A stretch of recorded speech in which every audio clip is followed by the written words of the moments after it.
শান্তি হরি গুরু চাঁদ পরমানন্দে। হরি হরি হরি বল হরি বল, হরি হরি বল। বল, হরি বল, হরি বল। হরিচাঁদ বাবা গুরুচাঁদ, আজকের আমরা এখানে সবাই উপস্থিত হয়েছি গুরুচাঁদ ঠাকুরের জন্মতিথি, সেই দোল পূর্ণিমা তিথিতে এই গুরুচাঁদ ঠাকুর আবির্ভাব হয়েছেন। তারই স্মরণে আমরা এখানে আজ সেই হরিসভার আয়োজন করেছি।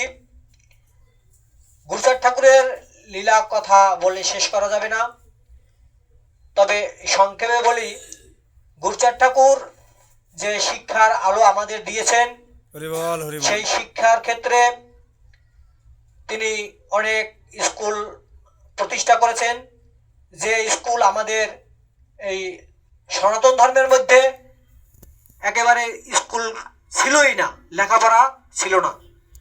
ছিল উচ্চবর্ণের কিছু পাঠ্য বিষয় আছিল, ওখানে লেখাপড়া করতো, কিন্তু সাধারণ মানুষ যারা লেখাপড়া করতে পারতো না, লেখাপড়া নিষেধ আছিল এবং ধর্মকর্মও নিষেধ আছিল। এগুলো আপনার শাস্ত্রগ্রন্থ পড়লে পাবেন।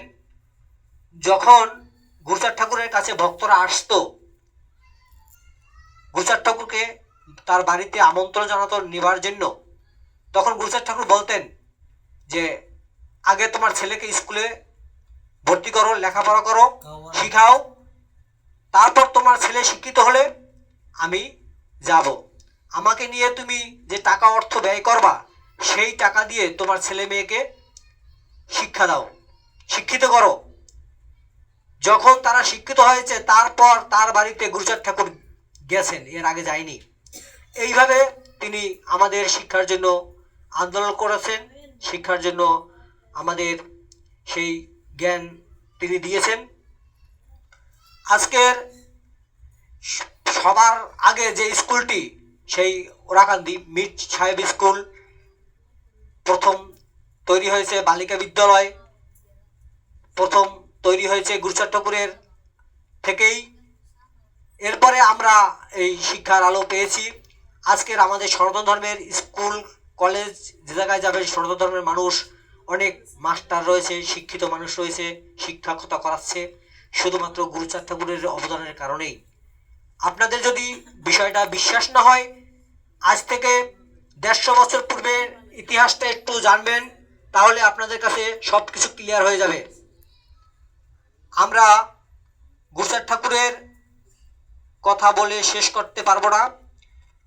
গুরুচাঁদ ঠাকুর একদিন তার ভক্তবৃন্দকে নিয়ে বসেছিলেন, হরিসভা আলোচনা করছেন, ঠাকুরের নাম গুণাগুণ করছেন।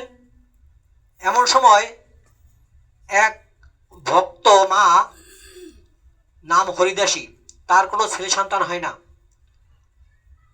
তিনি লোকমুখে শুনেছেন যে ওরাকান্দি ঠাকুর রয়েছেন, সেখানে গেলে সন্তান হয়, রোগ মুক্তি হয়, যে যা মনে বাসনা পূর্ণ করে, আশা করে তা পূর্ণ হয়। তাই তিনি একদিন সেই হরিচাঁদ ঠাকুরের নাম করতে করতে সামনের দিকে এগুচ্ছে, হঠাৎ দেখতে পাচ্ছে যে আমাদের যে অশ্বিনী গোসাই, তার মতুয়া দল নিয়ে যাচ্ছে। সেই মা অশ্বিনী গোসাই পা জড়িয়ে দেওয়া বলছে, বাবা আমি অনেক দুঃখী, আজকের 8-10 বছর হয়ে গেছে আমার কোনো সন্তান হয় না। হরি বল। তখন গুরুচাঁদ ঠাকুর অশ্বিনী গোসাই বলছে যে মা তুমি কান্না করো কেন, তোমার নাম কি? বলছে আমার নাম হরিদাসী। তখন বলছে তুমি তো হরিদাসী, তাহলে আবার তোমার কি হরিচাঁদের দাস তুমি, তাহলে তো তোমার আর চিন্তা নেই, চলো ওরাকান্দি আমার সাথে। তখন ওরাকান্দি নিয়ে গেছে। ওরাকান্দি যাবার পরে হরিদাসী প্রণাম করে ঠাকুরের কাছে কেঁদে কেঁদে বলছে যে হে ঠাকুর, গুরুচাঁদ ঠাকুর, আমি হতভাগা, আমার সন্তান নেই, আমি আপনার কাছে একটি সন্তান ভিক্ষা চাচ্ছি। তখন গুরুচাঁদ ঠাকুর ওই মায়ের দিকে তাকিয়ে বলছে, তোর কোনো সন্তান হবে না, সন্তান হবে না, সন্তান হবে না, 3 বার বলেছে। কারণ বিধাতা তোর কপালে সন্তান লেখেনি, তোর সন্তান হবে না। এই কথা যখন গুরুচাঁদ ঠাকুর বলেছেন, মা তখন উচ্চ স্বরে কেঁদে কেঁদে বলেছেন যে মা, যে ঠাকুর, আমি শুনেছি তুমি কাঙ্গালের ঠাকুর, তুমি আমাকে অভিশাপ দিলে, তোমার ভিতরে দয়া মায়া নেই, কে বলেছে তুমি কাঙ্গালের ঠাকুর? এই কথা বলে কেঁদে কেঁদে তিনি বলেছে যে আমি আর এ জীবন রাখবো না। পাশে যে নদীটি রয়েছে সেই নদীতে আমি আমার জীবন বিসর্জন দেব। এই কথা বলে তিনি যখন পাগলের মতো ছুটে চলেছে, এমন সময় অশ্বিনী গোসাইয়ের সাথে দেখা। অশ্বিনী গোসাই বলছে, মা তুমি কেঁদো না, তোমার কি হয়েছে বলো। তখন বলেছে, গুরুচাঁদ ঠাকুর আমাকে বলেছে তা আমার সন্তান হবে না, সন্তান হবে না, সন্তান হবে না, এ কথা গুরুচাঁদ ঠাকুর বলেছে। আমার এই জীবন রাখবো না, আমার মধুমতি নদীতে আমার এই জীবন বিসর্জন দেব, আমি এই জীবন আমি রাখবো না। তখন অশ্বিনী গোসাই বলেছে, আমি যদি গুরুচাঁদ ঠাকুরকে ভালোবাসি, আমি যদি হরিচাঁদ ঠাকুরকে ভালোবাসি, তাহলে আমি বলবো যে তোমার সন্তান হবে, তোমার সন্তান হবে, হবে, হরি হবে। বল, হরি বল। যেখানে গুরুচাঁদ ঠাকুর বলে দিয়েছে সন্তান হবে না, সেখানে তারই একজন ভক্ত বলেছে অশ্বিনী গোসাই যে তার সন্তান হবে। কত বড় কঠিন জিনিস আপনারা একটু লক্ষ্য করুন, বোঝার চেষ্টা করুন।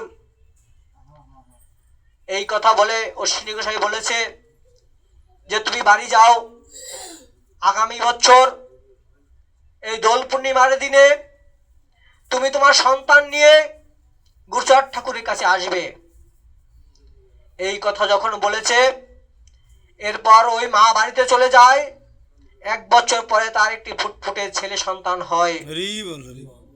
ওই সন্তান নিয়ে সেই দোল পূর্ণিমার দিনে গুরুচাঁদ ঠাকুরের কাছে গিয়ে উপনীত হয়ে গুরুচাঁদ ঠাকুরের কোলে দিয়ে প্রণাম করে কেঁদে কেঁদে বলেছে, হে দয়াময় ঠাকুর, তুমি আমার মনের আশা পূর্ণ করেছ।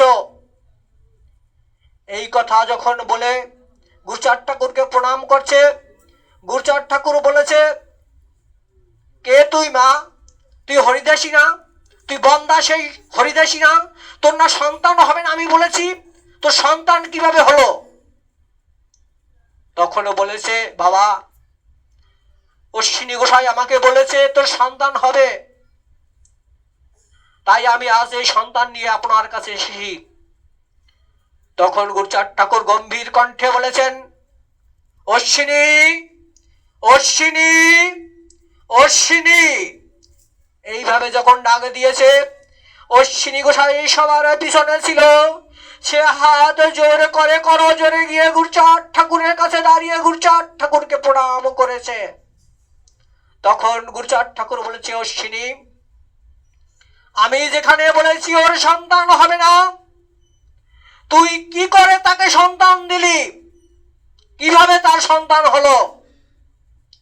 তখন গুরুচাঁদ ঠাকুর অশ্বিনী গোসাই বলেছে, বাবা, আমি কিছুই জানি না, আমি কিছুই করিনি, সবেই তোমার ইচ্ছা। তুমি আমাকে যা বলাও আমি তাই বলি, তুমি যা আমাকে করাও তাই আমি করি, আমি কিছু বলিনি। তখন সকল ভক্তবিন্দু বুঝতে পেরেছে যে গুরুচাঁদ ঠাকুরের কৃপাই সেই অশ্বিনী গোসাই গুরুচাঁদ ঠাকুরকে কৃপা করেছে, তার মুখের কথাই সেই সন্তান হয়েছে, এটা কারো বুঝতে আর বাকি নেই। তখন গুরুচাঁদ ঠাকুর বলেছে যে, ওরে আয়, তোর মতো ভক্ত তো মেলা বড় কঠিন, আইস, তোর মতো ভক্তই শুধু বলতে পারে যে হরিচাঁদ ঠাকুরকে আমার বাবাকে বলতে পারে যে হরি তোমায় করি আশীর্বাদ। আর জগৎপতি যে শ্রী হরি, তাকে আশীর্বাদ করার মতো কে আছে এই জগতে? তুই তো বলেছিলি যে হরি তোমায় করি আশীর্বাদ। হরিচাঁদ ঠাকুরের যখন মাথায় যন্ত্রণা হয়েছিল, তখন সকল ভক্তবৃন্দরা আশীর্বাদ চেয়েছিল, পদধূলি চেয়েছিল, কেউ পদধূলি দিতে রাজি হয়নি। তুই মাত্র পদধূলি দিয়ে তখন বলেছিলি যে হরি তোমায় করি আশীর্বাদ, তোমার মাথা ব্যথা যাতে ভালো হয়ে যাক, তোমাকে আশীর্বাদ করি। তাই তোমার মতো ভক্ত আজকে হরিকে আশীর্বাদ করতে পারে। তাই আয়, তোকে আমি বুকে জড়িয়ে ধরে আমার এই তাপিত হৃদয় একটু শীতল করি। তখন গুরুচাঁদ ঠাকুর অশ্বিনী গোসাইকে জড়িয়ে ধরে তার পদধূলি সমস্ত গায়ে মেখে, তখন ভক্তের, এই জন্য বলা হয়েছে কি ভক্তের অধীন ভগবান, ভক্তের অধীন ভগবান। ভক্ত যদি চায় তখন ভগবান মুখ ফিরিয়ে নিতে পারে না। তাই আসুন আমরা ভক্ত সঙ্গ করি, ভক্তের চরণ ধুলি আমরা মাথায় নেই, ভক্ত চরণ ধুলি আমাদের একমাত্র সম্বল।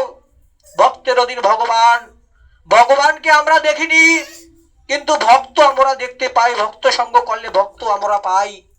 তাই ভক্ত সঙ্গ করে আমরা যদি সেই পরমেশ্বরকে স্মরণ করতে পারি, দশ চক্র ভগবান, যেখানে 10 জন ভক্ত বিরাজ করে সেখানে ভগবান আবির্ভাব হয়।